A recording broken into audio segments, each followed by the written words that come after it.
A small cylinder is rolled along a ruler and completes 2 full turns as shown in the diagram.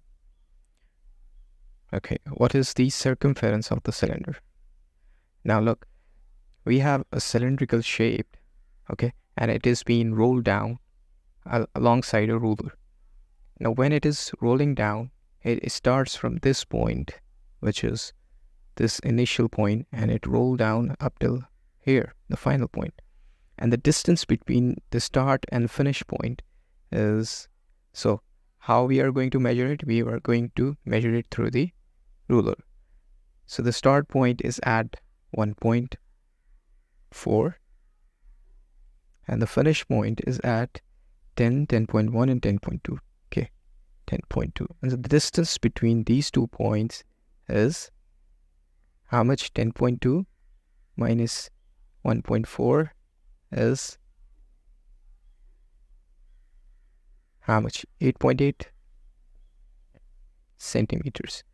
Now, but this is for 2 revolutions. Okay, when cylinder take 2 rounds, then it covers 8.8 centimeters. But we only need one circumference. We only need the circumference of the cylinder.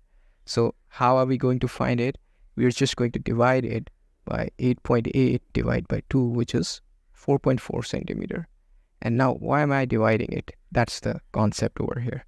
So look, when the circumference of a cylinder, when I stretch it into a linear, this becomes a linear path.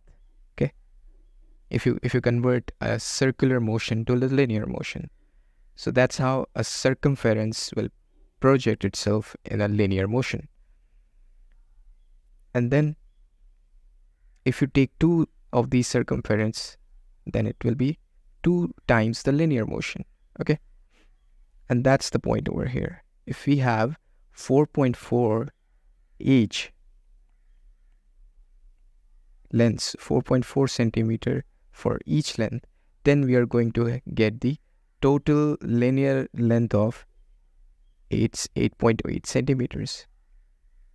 All right, so the circumference of the cylinder will be 4.4 centimeter. So we can say that this is the correct option for this.